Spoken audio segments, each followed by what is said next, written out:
Okay, what I'm doing here is I just got the upper and lower portion of the rear main seal.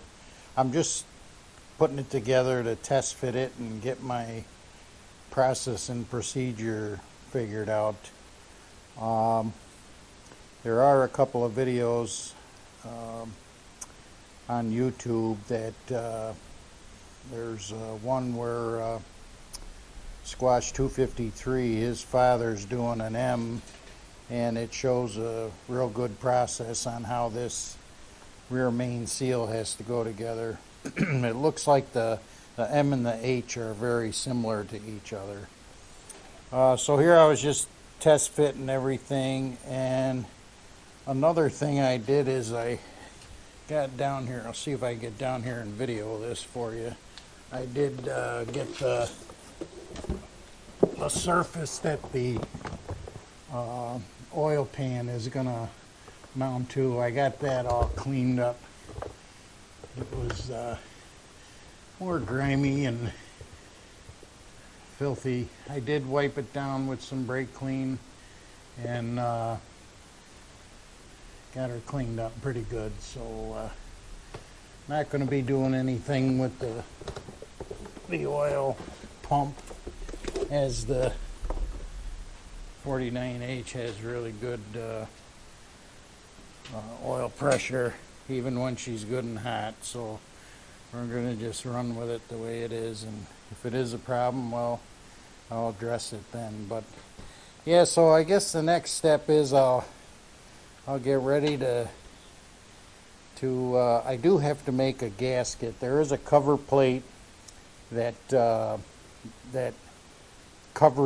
it closes that opening here right under the rear main seal. There's just 3 screws that hold it on. I do have to make a quick gasket for that, but it's just a simple flat gasket. There's just 3 cutouts for the holes, and that's it. But yeah, so just playing with this, I did find out that to put the lower half on, you can't have this plate on. This plate kind of like fills out the hole here, and the oil pan actually bolts up through that. But you have to have this lower portion of the rear main on first, because you can't fit it under the crankshaft, and then you can put that top piece on. So yeah, we'll in the next day or two here, we'll be attempting to get this closed up. And then after I get this all on and I'm happy with it, then I'll put the oil pan on last. And so that's where we're at.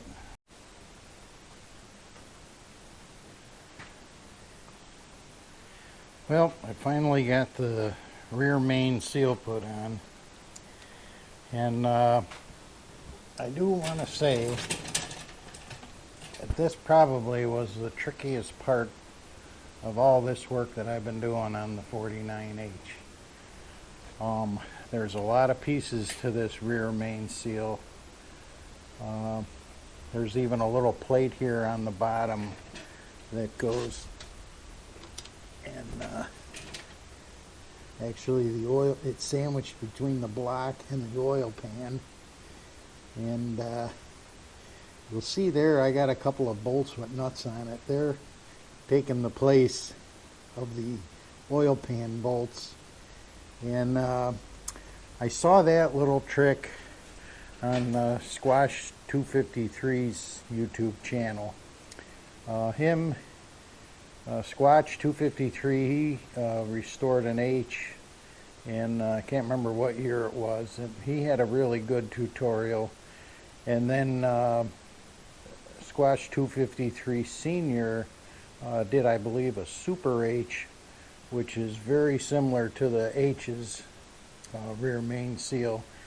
And he had a real good tutorial on that too. And I would recommend anybody watch those just to get a real good idea on the process of putting this multi-piece seal together. And I pretty much followed their recommendations. They you know, started with the top half, and then the bottom. Bolts are just snug. Nothing's tightened up yet because you've got so many things that need to position.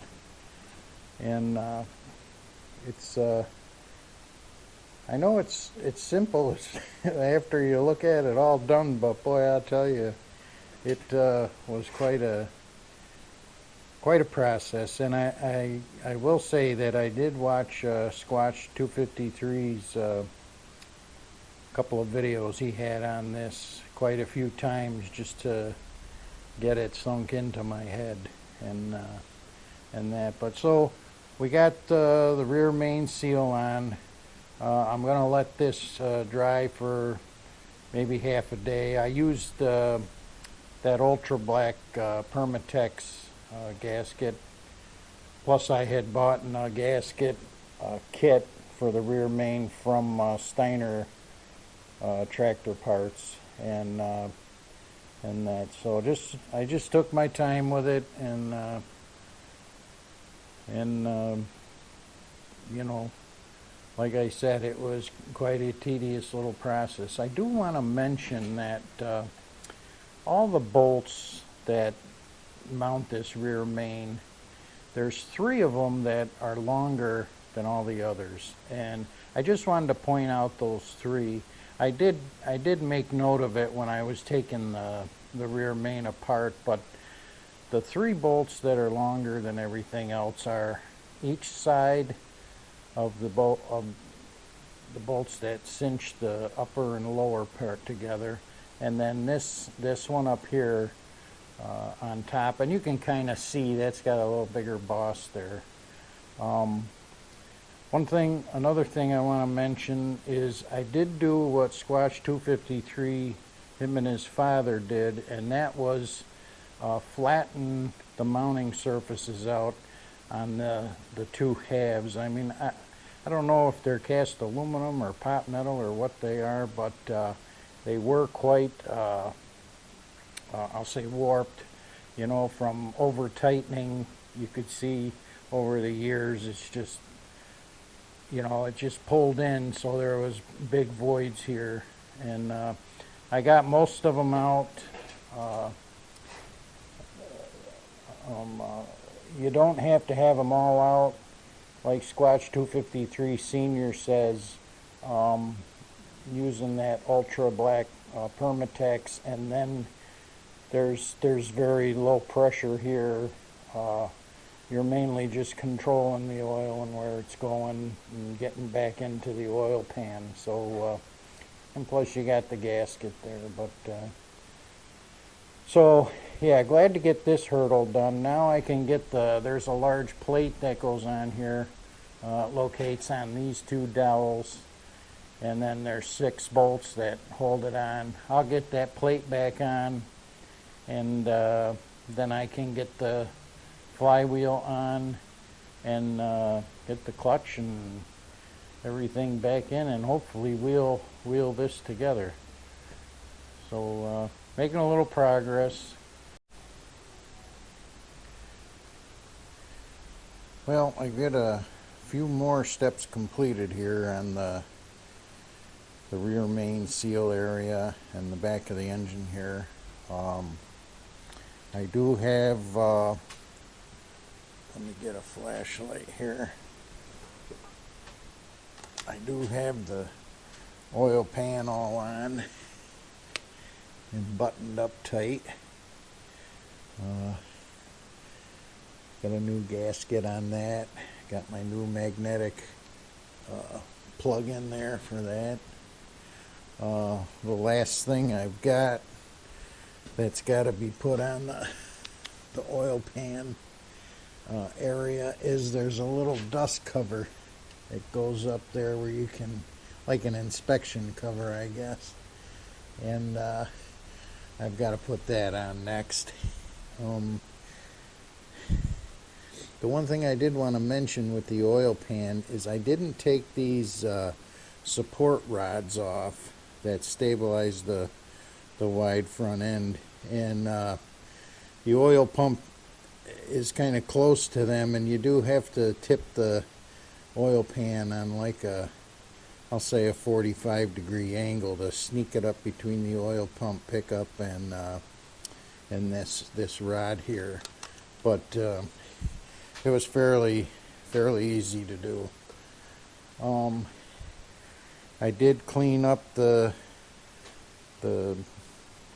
steel plate here, and got that all mounted and torqued on.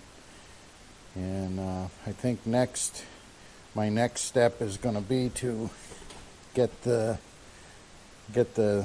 dust cover plate in there, and then I can get the flywheel on and get that all torqued down, and it's got little steel keeper tabs that you bend up and lock the flywheel bolts in. So yeah, happy to get this far on it. Getting a few steps closer to joining the two tractor halves back together, and so we're getting there on it.